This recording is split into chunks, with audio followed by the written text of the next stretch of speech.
Alors, le film Les Taux de Kirill Serebrennikov a été présenté à Cannes, et avant même sa présentation, c'était déjà un chef-d'œuvre pour toute la presse. Pourquoi? Parce que le réalisateur était assigné à résidence en Russie à la suite d'une instruction pour un procès, parce que lorsqu'il dirigeait le théâtre Gogol, il est accusé d'avoir détourné des dizaines de millions de roubles à son profit. Il se trouve que c'est quelqu'un qui est très hostile à Poutine, qui a pris parti notamment pour les gays, pour des minorités, donc il s'est manifesté et qui a une vraie liberté, un anticonformisme dans sa façon de travailler avec le théâtre Gogol. C'est courageux aussi.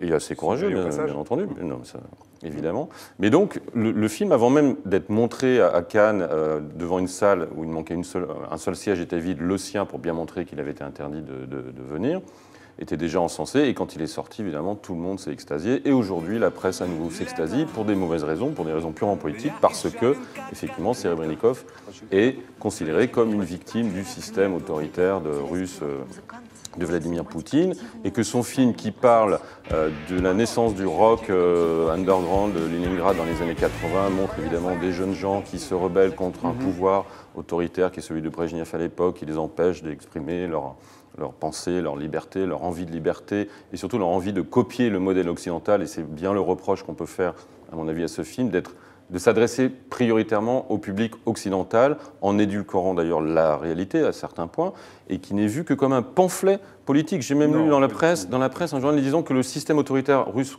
contemporain était encore plus fort que celui, encore plus violent que celui de Brejnev à l'époque. Donc c'est vraiment un film qui est d'abord vu comme un outil de propagande anti-Poutine, donc c'est formidable puisque c'est anti-Poutine. Vous mélangez un peu tout. Je crois que effectivement, Serebrennikov est assigné à résidence dans des conditions qui sont vraiment pas claires. Le procès qui lui est fait n'est vraiment pas clair. Il est accusé de détournement de fonds. Donc même si cet homme avait fait un mauvais film, même si c'était un très mauvais cinéaste, ça pourrait se justifier que les médias occidentaux le soutiennent, le défendent et manifestent un soutien. Pourquoi ? Il se trouve que c'est pas seulement un cinéaste assigné, un artiste assigné à résidence, c'est aussi un bon cinéaste qui là a fait un très beau film. Vraiment, il est un peu long, il dure 2h06, il aurait pu durer 1h45, ça aurait été très bien. Mais oui, il faut aller le voir, surtout si on aime. Alors, il faut pas être allergique au type mal coiffé qui fume des cigarettes mal roulées et qui gratte 3 accords sur une guitare pour essayer de faire comme Lou Reed. Mais moi, personnellement, ça ne me dérange pas. Le noir et blanc est très très beau. De temps en temps, il essaye des effets un peu comiques pour jouer. Il y a un côté comédie musicale punk. Avec un nez rouge sur les... Qui n'est qu'à moitié réussi, mais qui dans cette esthétique de punk underground, passe très bien. J'adore parce que vous nous avez dit que c'était trop long, que c'était à moitié réussi. Donc pour l'instant, j'attends les compliments, ce qui prouve bien. Non, je parle des scènes, des scènes à vocation humoristique, comme ça, ces scènes de comédie musicale, qui sont un peu bricolos, mais c'est complètement dans l'esprit du film. Donc c'est très logique. Et puis, la dimension politique du film lui-même, justement, elle est à peine effleurée parce que et c'est traité d'une manière assez amusée, assez distancée et assez intéressante aussi. C'est-à-dire que la scène d'ouverture, elle est formidable quand on voit le type qui est en train de hurler dans son micro avec sa guitare électrique, puis que le contre-champ, c'est une salle où tous les jeunes gens sont assis sur des chaises et dès qu'ils commencent à taper la mesure sur leur cuisse, il y a un type qui n'a pas l'air très méchant d'ailleurs, mais qui fait son boulot, qui leur dit non, s'il vous plaît, ça c'est interdit, tenez-vous correctement. On sent tout ça et c'est très subtil.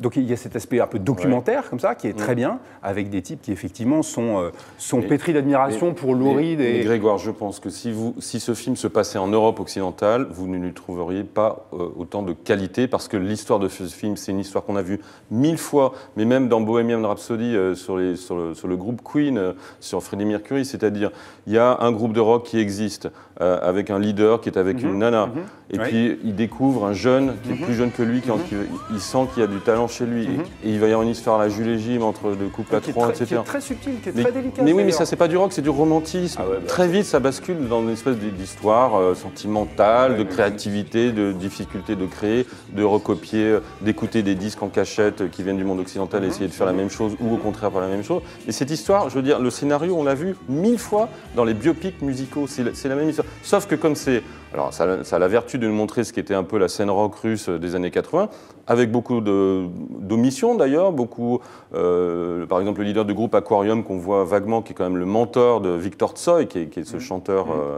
célébré dans ce film, il disparaît. Et d'ailleurs, le vrai Grebenchikov, qui est ce leader, qui vit aujourd'hui encore, son groupe remplit encore les stades, dit que ce film, justement, travestit la vérité. Certainement. Oui, mais sûrement, Serebrennikov, il fait du cinéma très bien, mais il ne faut pas faire passer ça pour une espèce, encore une fois, de pamphlet politique. C'est un film honnête sur le rock, comme il en existe 1000 autres, mais qui ne mérite pas le torrent d'éloges unanimistes qu'il y a dans la presse, voilà. Et qui ne sont là que pour pouvoir dire du mal de Poutine, une nouvelle fois, à travers une œuvre d'art. Voilà. Bon, si vous voulez, il se trouve que ces compliments tombent quand même sur un bon film. Et pour ce qui est, pour ce qui est du triangle amoureux et de la confusion des sentiments qu'il y a entre ces trois personnages, honnêtement, moi j'ai trouvé ça très très délicat, très subtilement filmé. Et par rapport à beaucoup de films qui racontent ce genre d'histoire, on reste dans quelque chose de très délicat. C'est très intéressant. La fille, elle est partagée entre son mari et ce jeune homme qui n'est pas complètement sympathique, mais qui a quelque chose d'un peu fascinant parce qu'il est clairement plus doué que tout le monde, il est en avance sur tout le monde. Et ce qui est intéressant, c'est qu'entre les deux hommes, il y a aussi beaucoup de choses qui se jouent. C'est-à-dire que les deux hommes, non seulement ils aiment la même femme, mais ils aiment la musique. Ils ont tous les deux en commun d'aimer la musique. Et le jeune a besoin du mari de la fille parce que c'est le seul type qui est capable de comprendre, de pressentir ce qu'il a de novateur.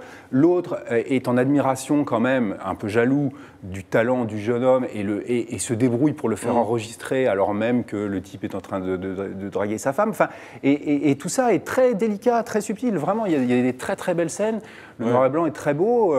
Moi, je trouve que c'est pas du tout un film bourrin sur... Non, j'ai jamais dit ça. Non, mais c'est un film assez délicat, qui se regarde, qui est très appréciable, mais encore une fois, qui n'est pas si génial que ça. Et pour vous terminer, pour vous dire combien ce film est politique, toute la fin de l'histoire de Viktor Tsoi est édulcorée. La fin de Viktor Tsoi, c'est Gorbatchev fait la perestroïka, la glasnost, et ce groupe devient une espèce de groupe phare, de groupe célèbre, et que le côté rebelle, anti-système et tout disparaît du jour au lendemain. Il remplit des stades de 60 000 personnes. Il va mourir dans un accident de voiture en 1990 à 28 ans.